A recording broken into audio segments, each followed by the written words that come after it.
Hello and welcome to the shed. In today's video I'm going to show you how to boil your own linseed oil without any chemical dryers or heavy metals. Hope you enjoy. The whole point of boiling the linseed oil is to allow it to dry faster than, say, raw linseed oil like I have here, which I use most of the time. But I've been trying to find ways of speeding that up, and I didn't want to buy store-bought boiled linseed oil due to the various heavy metals and chemical dryers that are in it. I'm trying to find the most natural way of doing this. So we do that by boiling the oil or heating the oil somewhere between 250 and 275 degrees Celsius. So I settled on the temperature of 250 to 275 degrees after reading an interview, and I'll leave the link down below, with Joe Robson from Tried and True. He created the Tried and True to do completely natural finishes, and he made his own boiled linseed oil for his finishes for various products. And that's what he did, boiled it to 250 to 275 degrees Celsius. And that's to achieve what's called the break. So what the break is, it sometimes forms a flocculent cloud, or what looks like a little bit of cotton in there. And what that is separating what's called the mucilage, which is a viscous material, or a hydrocolloidal is what it's called. Which is a complex polysaccharide comprised primarily of carbohydrates, uric acid, some proteins, and a little bit of water. And what happens is the seeds contain, at least in the linseed, 5 to 10% of this. And the whole reason of that is it's to help the plant protect itself, maintain moisture, and all of those things that makes a seed do what it's meant to do, grow a little seedling. When we purchase oils like this, quite often these oils have been cleaned. Some of them might not have. The process of cleaning it is where you actually just put the oil in with water, shake it together, let it separate, freeze it, and then you remove the water, and that cleans a lot of this mucilage out of the oil. And you'll see a very obvious break in the separation of this sort of cloud, or what looks like cotton in there, if you've got linseed oil that's not being cleaned. Now, with that particular one, the break is not always obvious because it happens as fast as a clap, according to Joe Robson. So sometimes you won't even see it happen, it's that fast. So when I actually boiled this one that we've got down here, I actually didn't even see it happen. But knowing that once you get between that 250 to 275, and Robson says he holds it there for half an hour at about 250 to 275, but in what I've seen, that's not necessary. So a few interesting things we need to know about linseed oil before we start is it has a smoke point of 107 degrees Celsius, which means that's the point at which it'll start smoking. And we're going to see a lot of smoking when we heat this. The other thing is we have a flash point, or the point at which it heats to a point where it ignites itself, is somewhere around the 340 degrees Celsius. Now I also read, and Robson mentioned this from some of his tests that I was reading on another forum, not that interview, that when the oil gets above 300 degrees Celsius, it starts to destroy that oil. So in this heating process, we want to definitely make sure we keep it under 300 degrees Celsius. Some safety points: we are dealing with hot oil here, so you've got to take precautions with not having that splash on you. And to be honest, I found that there's no real risk of it igniting, but you're boiling oil, don't do it inside, do it outside, a lot of ventilation. Nice if you've got a little cross breeze that blows the smoke away. You don't really want to be breathing that in. It's not going to be great for you, so you just want to take those kind of precautions and have something on standby. I'm going to be boiling my oil in this little pot here. I'm only going to be doing enough for one of these small 400ml jars here, because it's easy enough to boil and it's going to act much faster when you have it in just a small amount.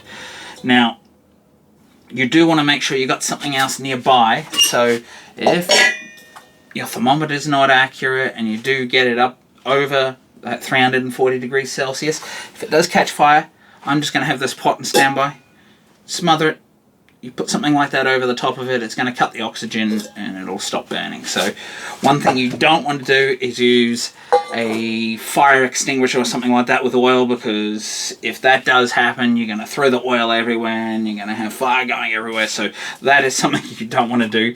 The only thing that you can use to put out an oil fire is a smothering foam, and most of your fire extinguishers get a carbon dioxide, so you don't want to use one of them because it'll blow around. So all you need to do, if it does have an issue, is cover it and smother it. So just have something that you can cover, whether you're using a large pot like this or just a smaller container like this. Just have something that you can cover it that's not going to burn, to smother it. The other thing you could have is just a fire blanket on hand. I don't actually own a fire blanket. It could be a good thing to have in that situation, but to be honest, you need the fire triangle, and so if you cut the oxygen from your fuel and heat source, it's going to smother it, and then you just turn your heat off. When I boiled this one, it went up around the 280 degrees Celsius, which is fine, and I've just been using this little barbecue thermometer. Now you have to make sure that this is going to go up to at least 300 degrees, because you're taking it up just below that. Some of these ones only go up to like 150 degrees Celsius, so you want to have some sort of a thermometer that you can actually measure the heat of your oil, and that it's actually not going to cap out the heat. I'm going to be using, you guessed it, one of these portable gas cookers for this. Now, before some of you jump in the comments and say use induction or use a hot plate, I couldn't find any induction cooktops or hot plates that go above, at least in portable form, that went above 240 degrees Celsius. And we're talking very hot here. So, yeah, since I need to take it past that, I use the gas cooker. There's no real risk here of it igniting. So, yes, if you're worried about it, certainly if you can find some other method of doing it, sure. So without further ado, let me set up outside with all of this, and we'll pour some oil in there and we'll get started. So I've got my oil in here. I've turned my gas cooker on. Now you do have to be careful that you don't have the flame going too hot, because you really don't want it too hot for this. You want it rising. I saw a few people mention online that you don't want the oil heating up any faster than about 6 to 10 degrees per minute. You can heat it faster than that. You just want to be careful not to heat it too fast. Now, I've obviously got the thermometer in here, and I'm going to keep it off to the side. And a little dog hair in there. So I'm just going to hold it off to the side while this heats, and keep an eye on it just here. So hopefully you can see that there. You can see down the bottom here where I'm pointing, there's sort of some ripples forming on the bottom, and that's from the heat. So let me just hold the thermometer in here for a minute, and you can see it's hovering around the 103 to 104, so I'm just going to turn that heat up just a touch more, just so we can keep it moving up. You can see it's sort of going up and down a little bit, the temperature. It's I think it's partially to do with the heating process. It kind of sort of stabilizes the temperature and then continues to rise. We can see there's a few little small bubbles coming out of the surface just here, and you can also see that dog hair floating on the surface, which I just took out. So we can continue to see a few small bubbles. Now, this is actually not smoking yet, so it's interesting. The smoking point is 107 or 106 degrees Celsius, but it obviously hasn't started smoking yet. There's no smoke coming off the surface, just heat and a few bubbles. So it's quite normal to have a few little bubbles coming off, and that can be the releasing of stuff from the oil in some cases. There can be a little bit of water held within the mucilage as well, and even though the break hasn't been achieved, you can see that it's sort of just removing maybe a little bit of something in the oil, I'm not sure, but bubbles like this is quite normal. After all, we are heating it, and we've got it up to around about 190 degrees Celsius. but it's dropping down a little bit, so we can just see it's going a little all over the place. I'm just going to increase the heat just a little bit more just to keep that going, because we actually want this process to happen relatively quick. But you can see that the bubbles are definitely coming off there, so we know we're definitely heating it. Now at the moment the oil still looks pretty clear, there's no change in the colour, and we're now starting to reach over 200 degrees Celsius here, as you can see.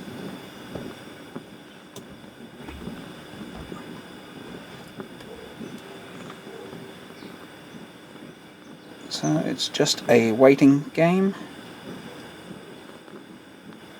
and once this reaches about 240 to 250, that's when we're going to start taking a much closer eye, but you can obviously see those bubbles are definitely coming off that surface. Now we can see around 220 there's a bit of smoke here coming off the surface. I'm not so sure if you can actually see that, but if you look off to the left of the pot there, you'll see a few wisps of smoke starting to come off.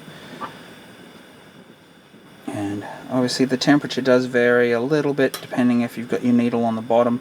I like to keep it in the main part and not actually on the bottom of the metal. So we're slowly rising still. Now one thing to note, do be careful if you are using a gas cooker like this with a little pot. You might be getting a little bit of heat coming out onto your hand, so you might want to wear a glove or something, or use a wider pot, but I wanted to get the depth of oil here, so I'm using obviously a smaller container. We can see under that heat now we're closing up over 240, closing in on 250 degrees. The bubbles are coming more frequently, and we can see the top of the oil is kind of shimmering a little bit. That's just the heat instead of the energy from the heating of the oil.